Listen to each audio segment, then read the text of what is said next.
Hey, what's up everybody? Welcome again to another Transformers third-party review. Once again, sponsored by titanonetoys. titanonetoys is a wonderful buyer or a wonderful seller of things on the internet, things that are awesome and cool and fun, and I certainly wholeheartedly recommend going there. They are the best, just arbitrarily. Okay, maybe not arbitrarily. You can actually back that up. But yes, definitely go there, definitely see what they got, and definitely drop the guy a line. Anyhow, today we're going to be reviewing the Badcube OTS 13 Piper. And Piper is their masterpiece third-party rendition of pipes. And you can see here that this guy was built about the same time that they were working on the new version of Huff. And a lot of the same engineering went into it. This like whole section here is like the exact same sculpt, and like the feet and the hitch are exactly the same, and a couple other bits are the same, but he definitely has enough differences to make him really distinct from Huff. Definitely has its own identity. Maybe not so much in vehicle mode, but certainly in robot mode. Just a fun little guy. He's got the same trailer hitch as I showed off in the Huff review, so he will pull the MP10 trailer just as easily as Huff does. His transformation is a little bit different. It's kind of fun how they managed to work a different transformation into basically the same figure. But yeah, it's a pretty neat little guy. So let's get him transformed up. He's actually really not that difficult. Start by unpegging these stacks right here, and this whole part lifts out. If there's anything that I can really say about this figure that I don't like in the vehicle mode, it's that this really has no way of like tabbing into. And so if you pick it up by the cab section, as you might be inclined to do, like he'll just kind of bend up like that, and you just be like, that's weird. Anyhow, so let's bring this all the way up, and let's untab these mirrors, lift that up, and now these are going to fold all the way in. They're going to fold all the way in. Stick them like that, stick it like that. These little things are going to fold in. And that's it for that. Fold these out straight. We'll use those in a second. These are clearly his arms, so we're going to fold them down, put them in the right configuration. These will just shift around, which has the added bonus of closing up this little gap right here.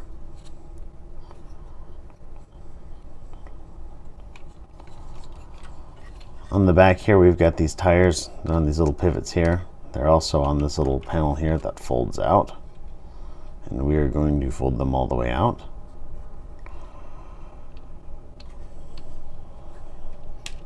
And then we're going to take these pegs right, these holes right here. We'll tap onto these pegs right here.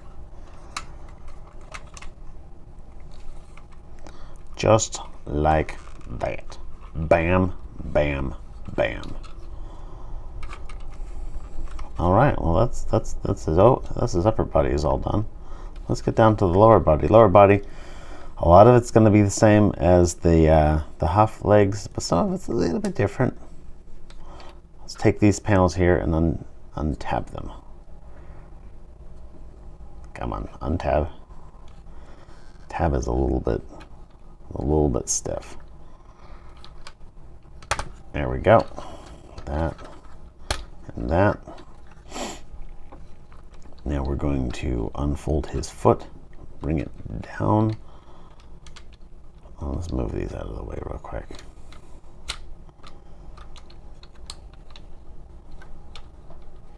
And so at this point on Huff, what you would do is you would take this and slide it in there, and et cetera, et cetera, et cetera. But we're not going to do that. We're going to fold this inside instead, and then this is going to fold down, and we're going to close that up. And so now this is going to be the front of the foot on Piper, whereas on Huff, this was the front of the foot. And hey, look, there's the front of his leg as well, and the front of his thigh. Actually, you'll notice that here's basically the whole leg for Huff, and here's basically the whole leg for Piper. So it's just flipped around. Little use of dual engineering there, which is actually a really nice design feature, all things being considered.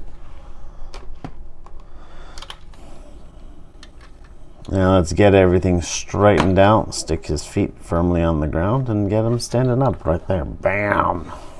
And there is your Piper in his robot mode.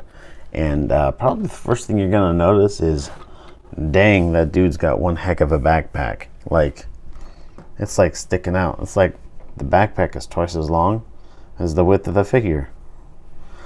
But I will point out that, I mean, it's all super hollow in there, for starters. Secondly, once again, this piece,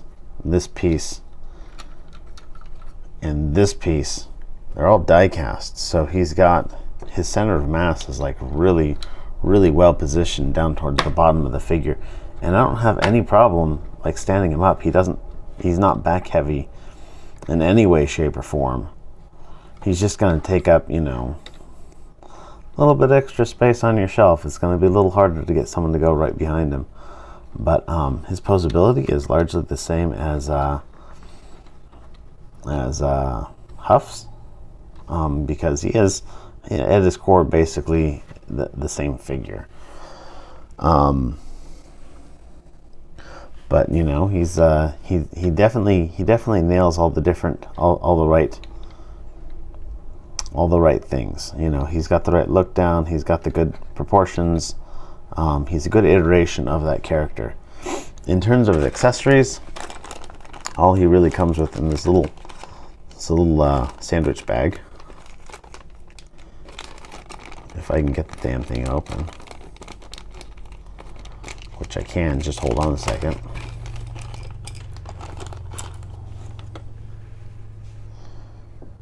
He comes with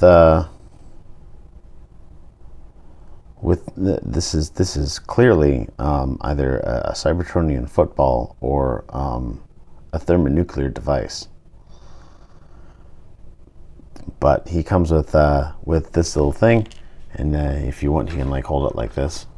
Be like, no, this is my egg from which it will hatch a beautiful Cybertronian phoenix.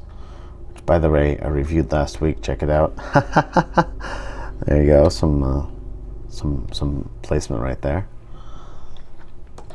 And then the other thing he comes with. Oh, what the hell? All right, that's just simply pegged down. I did not even notice that before. In my times transforming this, that had never come off. But there it is, tabbed right back on. So I guess that might happen, but and it might be surprising when it happens, as it was to me, but it's no big deal. The other thing he comes with is stuff for his face. Now, if you like his face, that's great. If you prefer his face to be like evil eyes, then you just kind of look him up and pull on his chin, and there it goes. A little bit of a peg there.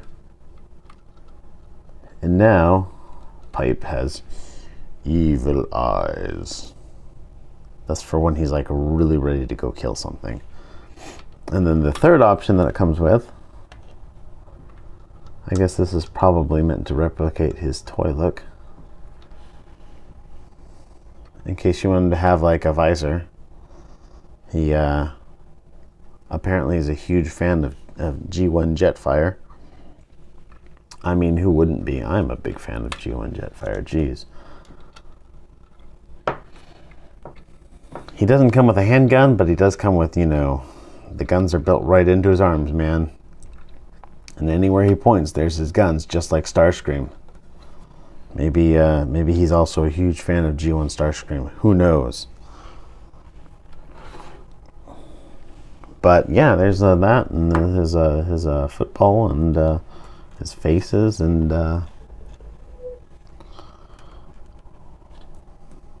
there's gonna be your OTS Badcube Warrior Piper, like the pied Piper. If we had a pie, I could put him on the pie, and he could be a pied Piper. Anyhow, that's it for him, and that's it for the review, and I'm not sure what else there is to say about this guy. He's a fun little guy. He uses a lot of the same engineering as their Huff, and if you need this guy for your G1 collection, this is definitely the way to go. And if you don't, well then, there's no real harm in that. But if you're going to pick them up, definitely recommend getting them from Titan One Toys. Titan One Toys has got them in stock. By the way, fun fact, did you know that the gloss on paper is actually clay? Yep, thin coating of clay that's been polished. Pretty awesome. Anyhow, this is Zach Miss Prime signing off. Everybody, be good to each other.